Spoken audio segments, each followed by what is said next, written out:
Bonjour et bienvenue à cette nouvelle vidéo hebdomadaire. Je suis Julien Flo du site graphceobourse.fr et donc bienvenue à cette nouvelle vidéo. Désolé, ça faisait 2 week-ends que j'avais pas pu faire la vidéo tout simplement.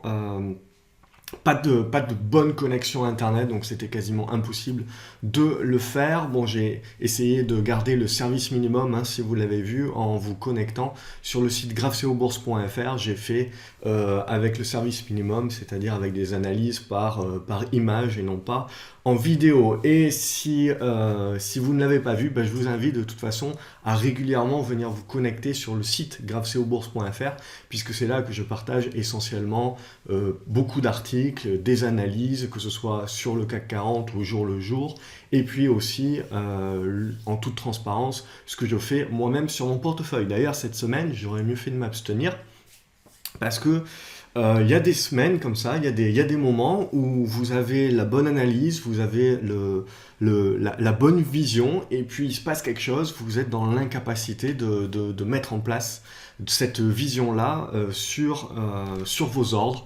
Et c'est ce qui s'est passé pour moi cette semaine, donc je suis passé un petit peu complètement à côté de la plaque. Bon, ça arrive. Il faut prendre du recul comme ça, profiter du week-end, c'est toujours ça qui est utile, pour un petit peu se reposer les bonnes questions, et c'est ce que j'ai fait un petit peu pour vous préparer cette nouvelle vidéo hebdomadaire. Donc si vous voulez pas louper toutes ces vidéos, ces conseils, etc., n'hésitez pas à vous abonner, comme ça vous recevez une notification dès que je publie une nouvelle vidéo, comme ça vous ne loupez rien. Et puis, si vous avez des questions, des commentaires, des suggestions, etc., en dessous de la vidéo, n'hésitez pas, même si c'est que pour me faire un petit coucou, ça me fait toujours plaisir et je répondrai avec plaisir à vos différentes questions. Donc, au niveau de cette semaine, le CAC 40, bon, je ne vais pas vous faire un dessin, on est reparti de plus belle un petit peu dans la panique. Alors, il faut dire qu'on a eu une semaine un petit peu chargée. On a eu la Fed, on ne peut pas dire que Powell a rassuré les marchés, donc il n'a pas dit non plus, il ne faut pas exagérer, c'est-à-dire qu'il ne nous a pas réinventé l'eau chaude, hein, il a rien dit de nouveau, c'est-à-dire qu'on va se taper des remontées de taux encore cette année, je veux dire rien de bien neuf sur ça. Il ne faut pas avoir peur non plus des remontées des taux, puisque c'est tout à fait normal dans une économie qui va tout à fait bien, c'est normal que la Fed remonte ses taux. Ensuite, on a eu Trump qui a mis sa petite graine de sel au niveau de ses mesures protectionnistes. Donc là, évidemment, ça fait un petit peu grincer des dents. Et ce week-end, on a alors c'est passé un petit peu inaperçu vis-à-vis de tout ça, mais on n'a pas trop parlé, mais on a quand même les élections législatives italiennes ce week-end. Alors, est-ce que Berlusconi peut faire son comeback ou pas? On le saura dimanche. Est-ce que ça peut impacter les marchés lundi? Rien n'est moins sûr. Pour le moment, ça a l'air d'être plutôt pris comme étant un non-événement. On aura certainement la réponse donc plutôt lundi en fonction de ça. Après, Berlusconi est donné favori, en tout cas son parti, sa coalition. Pour moi, Berlusconi a toujours été apprécié des marchés boursiers, donc je pense pas, voilà, si c'est lui qui gagne, que ça va chambouler grand-chose. De toute manière, c'est clair et net que nous sommes entrés dans une tendance corrective, hein, et on va y revenir au niveau du CAC 40, donc c'est pas, faut pas s'attendre non plus à un retournement et à une embellie du marché. La baisse, j'en avais parlé, la baisse de février, la baisse très très violente de février, allait de toute manière laisser des traces, hein, j'en avais parlé, et c'était clair et net à la moindre fébrilité et au moins grain de sable, on allait avoir des investisseurs en doute et dans un biais psychologique qui est de favoriser les événements les plus récents, c'est-à-dire l'événement correctif qui a été très violent en février, et donc de jeter le bébé avec l'eau du bain au moindre risque et au moindre chamboulement. Et c'est exactement ce qui s'est passé, hein, entre jeudi et donc aujourd'hui. On a vu un petit peu comment la panique pouvait revenir sur les marchés d'une manière très très rapide. Alors cette panique, elle est due, on parle toujours, hein, hausse des salaires, etc. Bref, vous commencez à savoir ce que j'en pense. L'inflation et l'augmentation des taux d'intérêt, et puis surtout l'augmentation, hein, des taux obligataires. américains, et puis européens également, mais surtout c'est les Américains qui font un petit peu peur. Donc on a un petit peu tous les articles qui sont en train de ressortir qu'on avait eu dans les années 2009-2010, hein, pareil sur l'hyperinflation, que c'est la fin du monde, et le truc, le summum, que les États-Unis vont faire faillite. Donc ça, c'est toujours assez intéressant de voir ça. Moi, je pars du principe que c'est quand même très compliqué pour un pays de faire faillite, surtout quand il a la capacité d'imprimer sa monnaie, qui est donc le dollar, et qu'en plus, sa dette, eh ben, c'est des dollars. Donc pour moi, ça devient tout de suite un petit peu compliqué dans ces cas-là. Et j'ai fait un petit article un petit peu plus qui rentre un petit peu plus dans les détails pour vous expliquer un petit peu ce que j'en pense. Et ce que je pense que l'Europe n'a malheureusement pas fait dans la crise de la dette européenne, hein, donc dans les années 2010-2011. Malheureusement, je pense que c'était le bon moment pour créer des obligations européennes. Ça n'a pas été fait et j'ose espérer que ça sera fait dans les prochaines années, puisque clairement, c'est quelque chose qui serait très important pour amener une certaine stabilité et pour arrêter d'avoir ces crises épisodiques, un petit peu de crise de la dette. Alors bien évidemment, ça fait un chamboulement à court terme, voire à moyen terme sur les marchés, mais à long terme, je ne pense pas ou en tout cas, je ne pense pas que ça soit aussi important que ce qu'on veut bien nous le faire croire, et je pense surtout que voilà, c'est toujours assez intéressant de mettre de l'huile sur le feu parce que ça fait vendre du papier, et de toute façon, être négatif, ça a toujours beaucoup plus attiré les gens, et donc ça permet d'attirer beaucoup plus l'attention des gens, et aujourd'hui, dans le monde dans lequel nous vivons, où il y a une masse d'informations, la seule manière, en quelque sorte, d'attirer l'attention des gens, c'est de crier au loup, sans arrêt, sans arrêt, sans arrêt. Et il y aura bien un jour où ils finiront par avoir raison. Je referme cette parenthèse. Lundi, je publierai un petit article justement sur l'inflation, l'hyperinflation, les taux d'intérêt et la faillite potentielle des États. Et ce que je pense tout simplement un petit peu de toute cette situation-là. Et également donc mes opinions, évidemment. Je ne suis pas économiste, hein, donc je suis très certainement loin de la vérité, mais en tout cas c'est mon opinion que je vous partage en toute transparence. Ensuite, il y a un deuxième point, c'est que vous êtes de plus en plus nombreux à vous intéresser à la vente à découvert, tant mieux. Et donc j'avais créé un atelier sur la vente à découvert qui vous expliquait de A à Z comment justement vous former et pouvoir utiliser cette vente à découvert. Donc mardi, puisque j'ai eu pas mal de demandes, mardi j'enverrai un email et je publierai un article sur le site gravecobourse.fr pour vous permettre d'avoir accès à cet atelier de formation. Et pareil, comme d'habitude, je vais mettre à peu près une vingtaine de places, histoire de pouvoir répondre aux questions sans pour autant chambouler mon agenda. Et ces 20 places seront à moins 50%. Donc regardez votre email par rapport à ça. Ensuite, comme il y a pas mal de volatilité, je vais également travailler à la mise à jour des screeners, donc du logiciel d'aide à la décision, pour celles et ceux d'entre vous qui l'ont, et des indicateurs GraphCO. Donc je vais faire quelques petites améliorations qui étaient dans le pipeline depuis quelques semaines. Et donc pour tous ceux qui avaient déjà la stratégie du moins de risque, ou le logiciel de la décision, ou les indicateurs, etc. Vous recevrez dès que je vais faire cette mise à jour-là. Ça devrait intervenir d'ici le milieu de semaine prochaine. Vous allez recevoir un email qui vous indiquera que la mise à jour est prête et il vous suffira donc de télécharger la nouvelle mise à jour. Alors ce que je vous recommande, c'est de tout supprimer ce que vous aviez avant et de réinstaller les différents modules que vous allez télécharger à nouveau pour éviter de vous emmêler les pinceaux entre ce qui est nouveau et ce qui est ancien. De toute manière, ce que j'ai fait, c'est que j'ai mis un versionnage, donc comme ça vous êtes sûr d'avoir la dernière version à partir de ce moment-là. Voilà par rapport à ça, donc voilà, j'ai pas plus à vous dire, donc on va attaquer sur l'analyse. Alors c'est pas parce que les marchés sont correctifs, baissiers, etc. qu'il n'y a rien d'intéressant et qu'il n'y a pas d'opportunité. Bien au contraire, pour moi c'est les moments de marché qui sont les plus intéressants, les moments correctifs, parce que c'est ce qui vous permet justement d'observer, c'est ce qui vous permet de construire des nouvelles figures, et c'est dans ce moment-là justement qu'il faut aiguiser son œil et qu'il faut continuer à travailler ces figures, etc.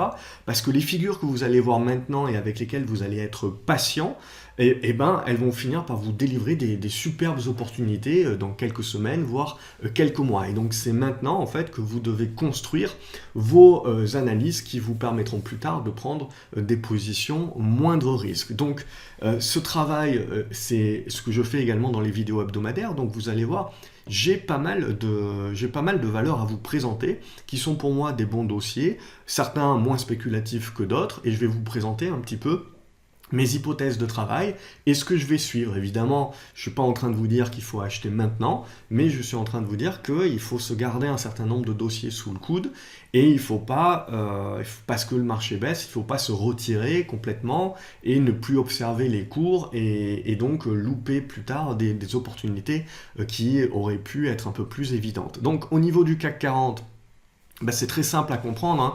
On avait un biseau ascendant, vous vous en souvenez bien, tac, on avait l'oblique ascendante ici, résistance, cette autre oblique ascendante qui était support, on a cassé tout ça et c'est ce qui a créé le premier mouvement correctif de février. Derrière, finalement, sur toute la seconde moitié de février, qu'est-ce qu'on a fait? On n'a rien fait de plus qu'un retracement, ce qu'on nomme un pullback et qui est venu en fait se heurter peu ou prou à l'ancien support qui est donc devenu résistance. Donc en fait, la zone des 5370 points, boum, je vous le donne en mille, c'est un gros niveau de résistance en dessous duquel on reste dans ce mouvement correctif. Ce mouvement correctif, il s'est accéléré avec Powell, etc. On aime bien toujours rationaliser pour avoir des raisons concrètes, mais en gros, graphiquement parlant, c'est surtout donc la cassure des 5310. Hein, pour celles et ceux qui suivent sur graphcobourse.fr, je fais des analyses tous les soirs du CAC 40, surtout quand il y a de la volatilité comme ça. Et donc, on avait pu en parler, cassure des 5310, et puis surtout, derrière, la cassure des 5260 points, 5250 points, qui là a véritablement mis un terme au rebond technique qui était en train d'être mis en place sur le CAC 40. Aujourd'hui, on a continué du coup le mode panique puisque on a rompu les 5240 qui étaient un petit peu quelque part le dernier rempart. Donc derrière, on a parlé en termes d'objectifs des 5200 points, 5170. Ils ont quasiment fait aucune illusion aujourd'hui. On est directement allé chercher la zone des 5120 points sur lesquels on a fait une petite mèche. Alors pourquoi pas, c'est intéressant, ça peut faire un rebond intermédiaire, mais ce qu'il faut comprendre dorénavant, hein, c'est que sous les 5230, 5240 points, ça va être très compliqué. Et la phase corrective du CAC 40 est relancée. Donc clairement, il faut être bien prudent. Ce que l'on voit aussi qui est très intéressant, c'est que le rebond technique, il s'est fait dans des volumes en baisse, alors que la relance de la correction, on voit que les volumes sont à nouveau en hausse. Donc clairement, le marché, la baisse de février a laissé des traces, et le marché, les acheteurs sont complètement énormément fébrile, hein, et donc la confiance n'est clairement plus là. Donc on le voit concrètement. Donc pourquoi pas derrière lundi, on peut toujours tenter des rebonds, mais tous les rebonds qui vont se faire en dessous, qui seront dans l'incapacité de repasser au-dessus des 5240 points, ça nous laissera toujours dans ce mouvement correctif, et donc ça ne restera que des rebonds techniques vraiment intermédiaires et court terme. En termes de support dorénavant, je veux dire, oui, on a la zone des 5100, 5110 points, mais concrètement pour moi, c'est plutôt cette zone des 5060, 5075 points qui sera à surveiller. Et si on la rompt à la baisse, il y a une autre hypothèse de travail que je vais vous présenter aujourd'hui, ça serait de penser que cette correction va être dans un biseau descendant. Et donc on a la première oblique, donc résistance baissière qui est celle-ci, hein, et qui passe actuellement voilà, par cette zone des 5260 et qui passera après par la zone des 5240, 5230. Donc en gros, tant qu'on est en dessous, on est dans ce mouvement correctif. Et derrière, en guise de support, la zone des 5060, 5075, ça serait potentiellement un support intermédiaire. Mais si on privilégie ce scénario-là, il y a fort à parier qu'on irait chercher beaucoup plus bas, et très certainement dans cette zone des 4930 points. Et cette zone des 4930 points, on en a déjà parlé notamment sur un graphique long terme, regardons en mensuel pour avoir tout l'historique, et en fait ça va coïncider avec cette oblique baissière résistance devenue support, et qui passe par ces 4930 points. Alors à court terme, on voit que cette zone des 5050, 5060, 5075 points va jouer un rôle de support, c'est clair et net. Si jamais ce n'est pas suffisant, il faudra donc parier sur ce scénario en biseau descendant avec en ligne de mire cette zone plutôt des 4930 points sur laquelle on pourra revenir à l'achat, je pense. Et donc il ne faut pas hésiter à avoir des liquidités, à continuer d'observer et à suivre. C'est ça qui est important pour attendre patiemment, potentiellement 5075, 5050. Si ça ne tient pas, 4930 points. Et là, on devrait vraiment avoir de très très belles opportunités à l'achat sur cette zone-là qui sera à observer. Donc à très court terme, potentiellement un rebond, mais qui à mon avis sera dans l'incapacité de revenir au-dessus des 5240 points. Donc un rebond qui sera technique, sur lequel il faudra plutôt profiter donc, pour prendre des profits ou réduire ses pertes, pour surtout récupérer pas mal de liquidités, pour être plutôt protecteur vis-à-vis d'une rechute vers les 5070, 5050 points, et potentiellement ça continuera à tergiverser, et si on casse ce niveau-là, 4930 sera un des objectifs, où là, il sera très important d'être très fortement liquide pour revenir à l'attaque. Donc vous avez exactement la même chose sur le DAX, donc on voit le DAX est revenu sur une zone de support, donc là aussi pourquoi pas un rebond intermédiaire, mais on a surtout cette oblique haussière ici sur la zone des 11 700 points qui est surtout le prochain support, mais là aussi c'est très fortement correctif, on voit qu'on a effectué un pullback en retracement sur cette ancienne oblique support qui est donc devenue résistance et en dessous de laquelle tout rebond n'est que technique et il faudra casser cette résistance-là pour pouvoir commencer à parler d'une relance haussière ou d'un retournement haussier.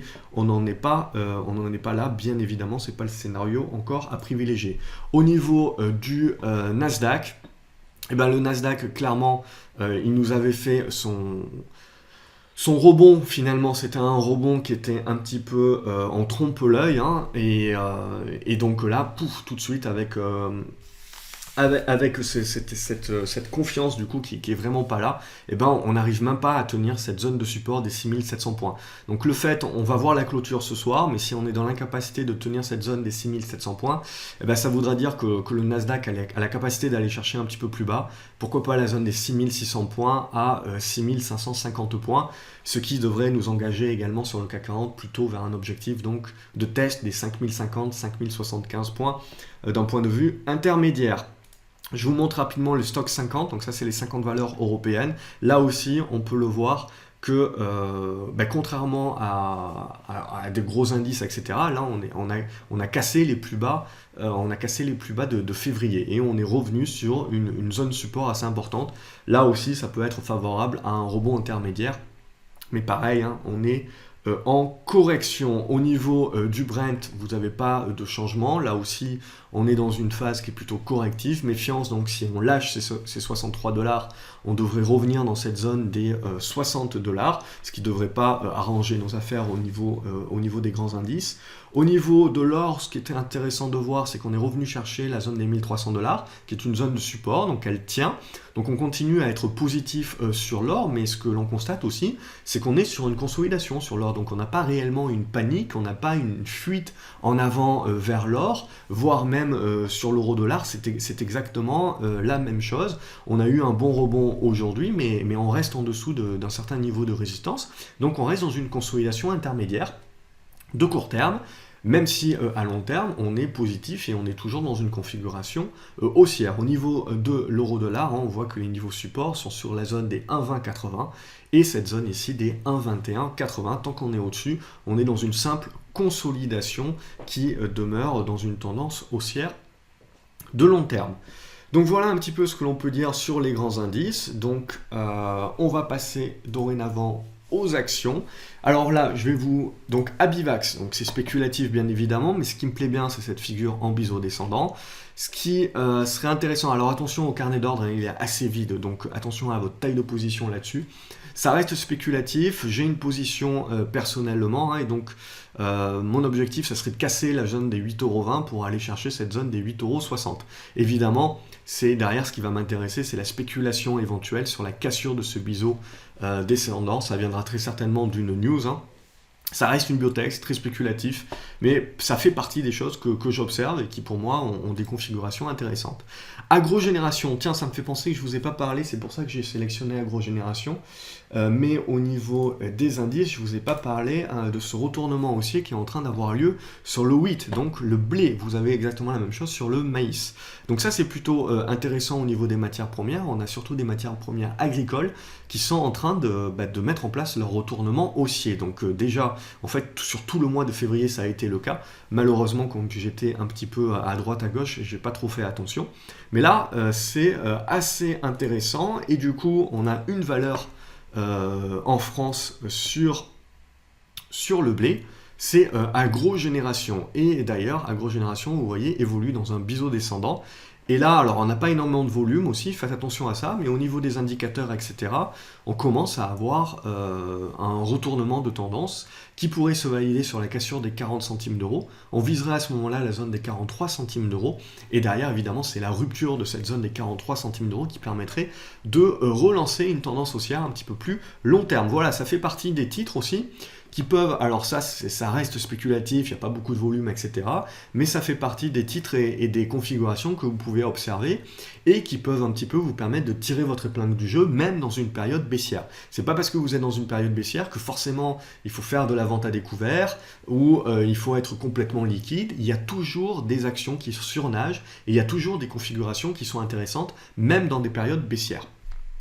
Altis également, alors ça c'est techniquement baissier à long terme, mais à plus court terme vous avez un petit quelque chose qui pourrait intervenir. Alors personnellement je l'ai un petit peu anticipé et c'est pas toujours le mieux d'anticiper, mais en gros cette oblique, ce que je regarde c'est cette oblique baissière ici, si elle venait à rompre, alors j'ai cliqué un truc qu'il faut pas, hop voilà. Si elle venait à rompre à la hausse, ça vous permettrait d'avoir un rebond technique sur Altis. Et vous pourrez viser cette zone ici entre les 8,30 € et les 8,50 €. Évidemment, c'est un petit peu spéculatif. Ultra spéculatif, c'est Oplata, mais graphiquement parlant, alors vous avez été quelques-uns à m'en parler. Et oui, graphiquement, alors on a des pics de volume. Je rappelle qu'il y a toujours des obligations convertibles. Il y a encore, je pense, une vingtaine de tranches. Donc des obligations convertibles qui vont venir diluer au fur et à mesure l'actionnaire que vous êtes. Alors graphiquement parlant, en effet, ça a l'air de devenir pas trop mal et de créer une englobante haussière. Encore faudrait-il tenir la zone des 14 centimes d'euros, rompre cette zone des 16 centimes d'euros pour revenir un petit peu tester cette zone des 19-18 centimes d'euros. Et on voit, c'est la rupture de cette zone-là qui va permettre de vraiment mettre en place un retournement. Mais ce retournement, même si graphiquement il est probable et il est intéressant, il ne faut pas oublier les obligations convertibles qui sont toujours quand même un risque important et une épée de Damoclès sur Oplata, donc taille de position à adapter là-dessus, hein. Karma également, c'est une tendance baissière. Pour moi, c'est un bon dossier qu'il faut garder sous le coude et qu'il faut observer sur débordement des 22,20 €, 22,30 €. Cellnovo également, c'est une tendance baissière, mais ça fait partie des dossiers que je regarde. J'ai pris une position aujourd'hui. Alors, je ne suis pas allé avec le dos de la cuillère, hein, mais voilà, il y a eu des volumes la semaine dernière et on est en train de revenir sur une zone de support. Donc, pour moi, c'est un candidat au second effet qui se coule. L'objectif, ça serait éventuellement un retour dans la zone des 3,90 €. CGG également, alors là ça fait partie des titres où j'aurais dû m'abstenir et où j'ai été quand même très très mauvais, hein, pour parler franchement. Donc j'ai anticipé, il n'y a pas de signal d'achat évidemment. La seule chose qui est intéressante sur CGG, et c'est pour ça que j'ai anticipé, c'est sur le graphique 1 heure, c'est surtout visible, c'est cette oblique baissière, donc résistance, sur laquelle on arrive au contact. On voit qu'on a eu pas mal de volume sur la fin de séance. Donc personnellement, je pense qu'on n'est pas loin de casser à la hausse et c'est la cassure à la hausse qui va déclencher un rebond technique. Personnellement, de toute manière, ça va juste me permettre de résorber un petit peu ma perte puisque je l'ai anticipé. Et donc vous le voyez, quand on anticipe, le problématique c'est qu'on se piège soi-même et qu'au mieux des cas, on finit, et qu'on n'a pas le bon timing, on finit par avoir raison, mais au final on a tort puisque ça nous coûte de l'argent. Néanmoins, je vous le présente quand même, c'est spéculatif. Donc observez, débordement des 1,38, 1,42, ça devrait nous ramener vers la zone des 1,50. Et puis derrière, si on déborde la zone des 1,50, on devrait commencer à construire un rebond technique. C'est très spéculatif bien évidemment, donc à manier avec précaution. Mais ça fait partie des choses qu'on pourra observer la semaine prochaine et qui pourraient être intéressantes. Clara Nova, j'ai fait un aller-retour avec succès. C'est quelque part ma seule satisfaction de la semaine. Et j'ai acheté la zone des 87 centimes d'euros. Finalement, on est allé chercher un petit peu plus bas vers la zone des 85 et des poussières. Et on voit, on a fait un petit peu une mèche. Alors, c'est pas une mèche extraordinaire, mais ça a le mérite voilà, de confirmer cette zone des 85 centimes d'euros, 86 centimes d'euros comme support. Donc, support qui devrait permettre un rebond technique, mais on voit hein, qu'on a fait quelque chose là. Hop, c'est qu'on a cassé. Bon, c'est pas exceptionnellement tracé, mais vous avez compris. En gros, on a cassé à la baisse ici ce support oblique hein, qui devient dorénavant résistance. Donc sous la zone des 1,05€, 1,06€, hein, la tendance haussière est un petit peu mise à mal à court terme. À long terme, on est encore loin, de mettre un terme à la tendance haussière. Donc là, on est revenu chercher un support. On devrait continuer à zigzaguer, tergiverser, construire éventuellement une figure qui devrait nous permettre de voir un petit peu la suite avec plus de précision. Voilà, c'est pas parce que c'est baissier que vous avez forcément tout à jeter, hein. Regardez par exemple un titre comme Coface qui reste au-dessus de ces zones de support, la zone des 9,20€, c'est costaud. C'est solide, vous transpirez pas avec ça. Crédit Agricole par contre un petit peu plus. Là j'ai le même scénario du coup en biseau descendant que sur le CAC 40 où l'on voit qu'en gros il ne faut pas espérer grand chose tant qu'on n'arrive pas à revenir au-dessus de la zone des 14,10€, 14,30€. Hein. Et donc on a un support ici sur la zone des 13,55€ et un autre support éventuel sur la zone des 13€. Éventuellement on peut aller chercher avec une mèche l'ancien gap, on voit sur la zone des 12,80€, 12,90€, mais ça c'est éventuellement si on venait à aller chercher 4930 points, je pense que ça serait là qu'il faudrait attendre Crédit Agricole et que ça serait un bon achat également. Dans une expectative un petit peu plus court terme, on a quand même des bons niveaux de support, on voit dans cette zone des 13,40€, 13,50€.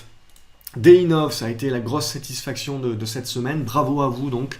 Je vous l'avais présenté, alors je l'avais présenté dans l'académie à plusieurs reprises, mais je vous l'avais présenté également, si je me souviens bien, il y a 2 semaines, lors de la dernière vidéo hebdomadaire.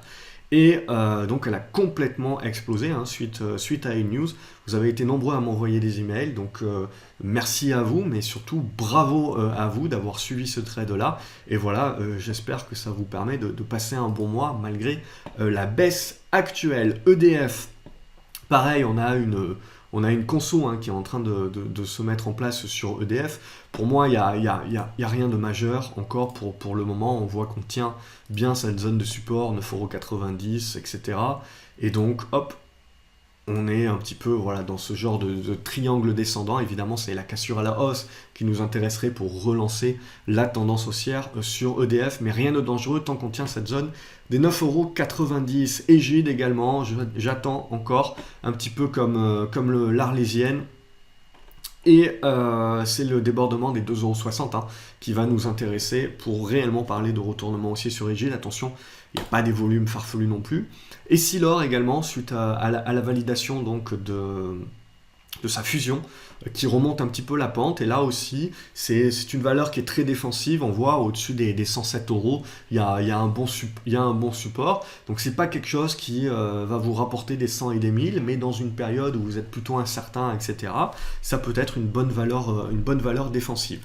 Euronext également, vous voyez, donc elle consolide pas mal aujourd'hui, mais on reste dans une grosse tendance haussière avec des bons niveaux de support sur la zone des 54, 55€.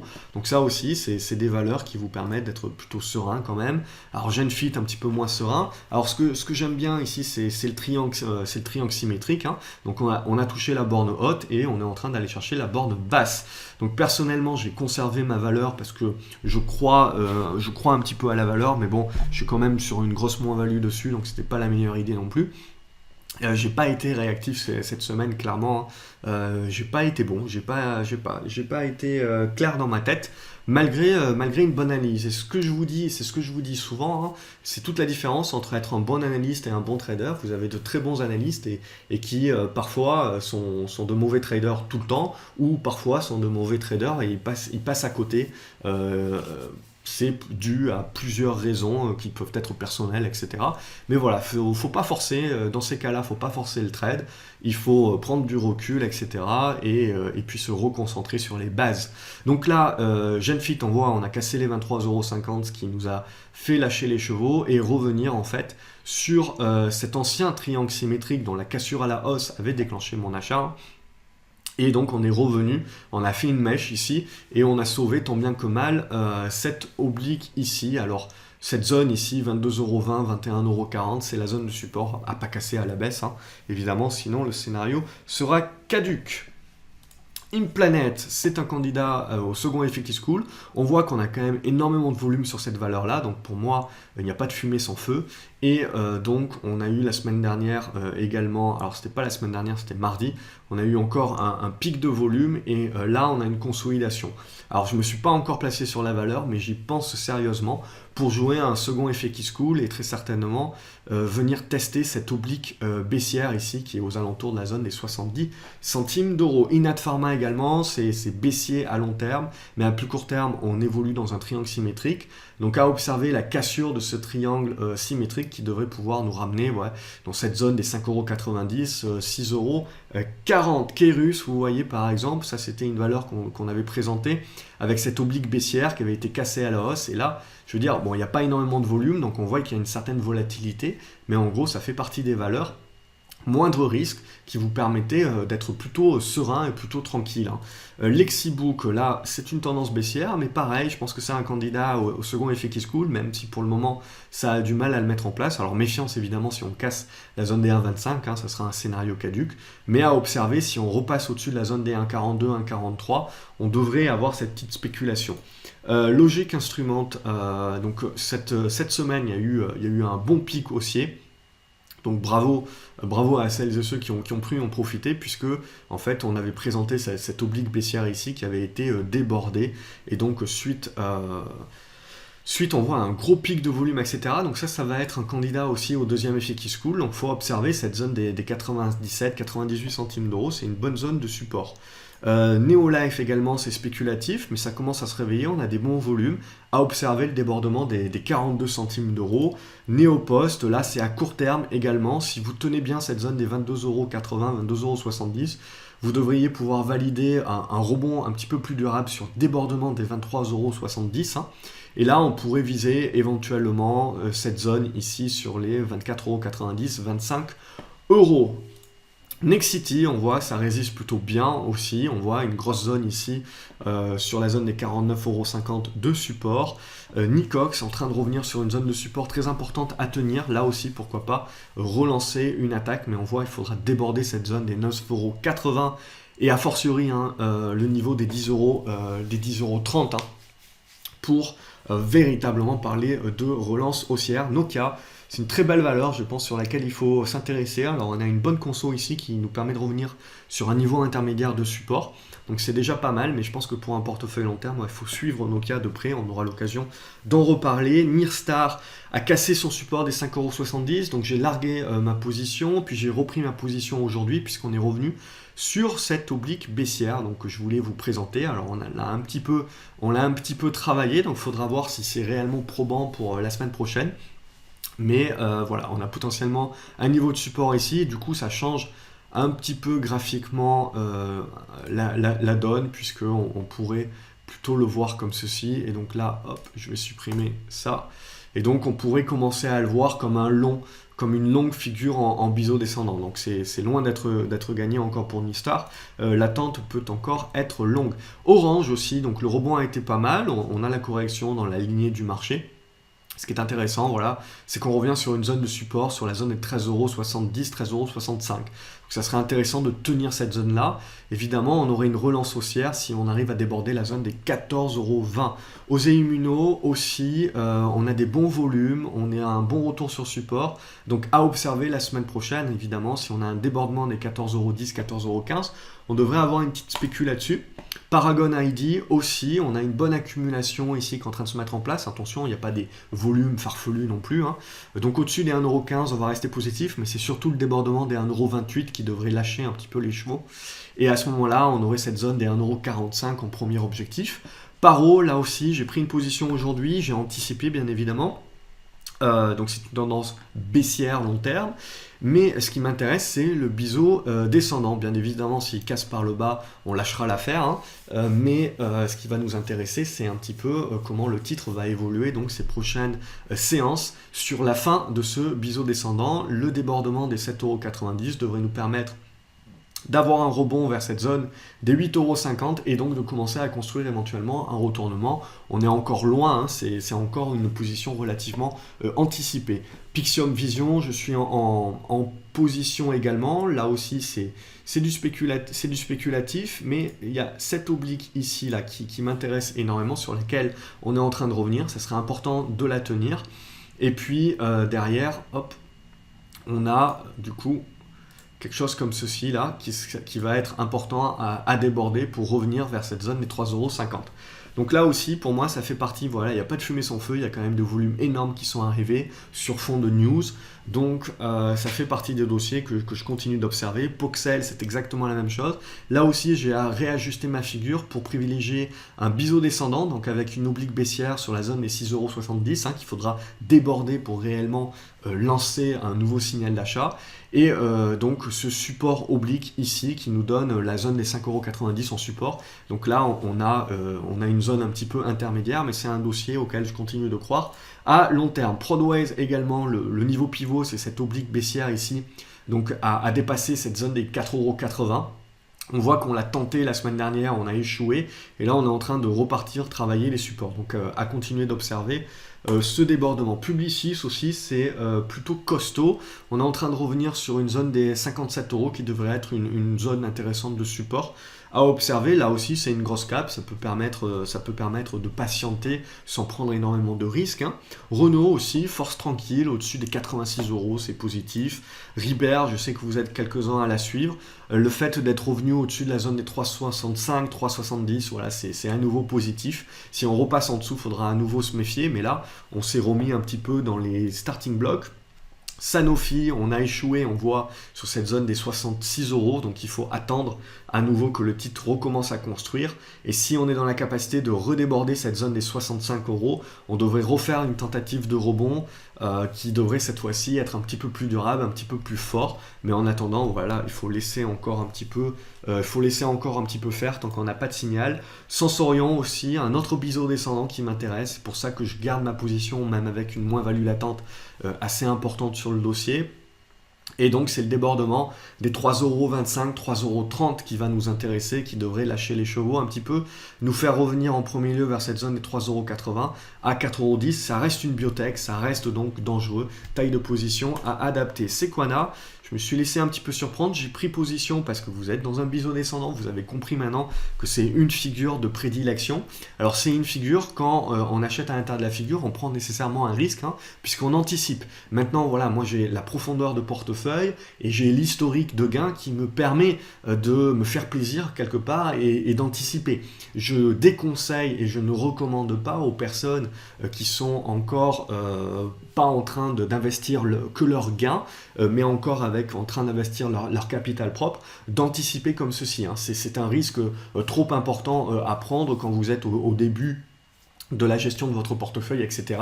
Préférez donc vraiment appliquer strictement le moindre risque donc, et rentrer sur uniquement cassure, hein, de résistance et cassure de figure. Donc voilà pour Sequana. Donc je continue à conserver la valeur puisqu'on reste quand même dans une zone de support ici. Mais là, ce qui va nous intéresser, c'est le débordement des 75 centimes d'euros. Là aussi, il y a eu pas mal de volume. Pour moi, il n'y a pas de fumée sans feu. C'est un dossier que je trouve intéressant. SES, c'était un dossier également dont je vous avais parlé du support des 10,50 € pour jouer le rebond technique. C'était il y a 2 week-ends donc. Et donc ça a eu lieu, on a cassé cette oblique baissière aussi, on devrait avoir une consolidation intermédiaire qui se met en place. Et donc maintenant, au-dessus de cette zone des 12,10 €, 12,50 €, on va avoir la construction d'une figure de retournement. Alors ça va rester un retournement de court terme pour le moment, donc on peut avoir éventuellement cet objectif à 14,10 € comme prochain objectif. Société Générale également, on a testé, on a échoué sur notre oblique baissière, on reste néanmoins dans ce triangle symétrique sur la médiane, ici on voit dans cette zone de support. Éventuellement, si ça casse, on irait chercher cette zone des 43,50 € à 43,10 € au-dessus desquels on reste encore positif dans la construction de cette figure. Quand on va casser cette figure à la baisse, c'est là où, bien évidemment, ça sera néfaste pour la suite. Solocal a consolidé un petit peu comme le reste du groupe. On est revenu sur un niveau de support sur la zone des 1,10, 1,11. On a un autre niveau de support sur la zone des 1,8 et puis un dernier niveau de support qui est le plus important sur la zone des 1,05. Donc personnellement, moi je commence petit à petit à renforcer ma position puisque l'essentiel pour moi a été fait sur le titre, c'est d'avoir cassé cette oblique baissière. Alors éventuellement, on va revenir la chercher en forme de pullback, et donc là, je n'hésiterai pas aussi à accumuler du saut local, puisque pour moi, voilà, cette consolidation, elle se fait quand même dans des volumes qui sont plutôt bas par rapport aux volumes qui ont été très forts sur la cassure. Donc pour moi, on n'a absolument pas une remise en cause du retournement haussier sur saut local. ST Dupont, alors c'est une penny, etc. Donc c'est risqué, mais là aussi, on a la construction pour moi d'une englobante haussière, débordement des 17 centimes d'euros à observer. Ça devrait certainement valider ce retournement. Technip, on évolue dans un biseau descendant. J'ai commencé à prendre une position aujourd'hui, je me suis ravisé, puis finalement je l'ai reprise un petit peu plus bas. Et là, éventuellement, si on revient chercher donc, la base support de ce biseau vers le niveau des 22,60 €, c'est là où j'envoie ma deuxième cartouche pour accumuler Technip. Pour moi, c'est une bonne boîte et tout. Et cette zone ici, des 22,60 €, 23 €, c'est un bon niveau de prix. Tikehau Capital, je vous en avais parlé ici sur le pullback comme étant une bonne valeur. Ben voilà, elle continue pas sa relance, mais sa construction haussière. Donc au-dessus des 24 €, ça reste positif. Ce qui est très intéressant, c'est qu'on a des bons volumes. Donc on a pas mal d'investisseurs qui s'y intéressent. Total, on fait le zigzag, mais je veux dire, voilà, on tient cette zone des 44,80 €, 45,20 €. Tant qu'on tient cette zone-là, ça reste plutôt positif quand même pour Total, et donc du coup ça permet au CAC 40 un petit peu de surnager entre guillemets, mais en tout cas de ne pas couler.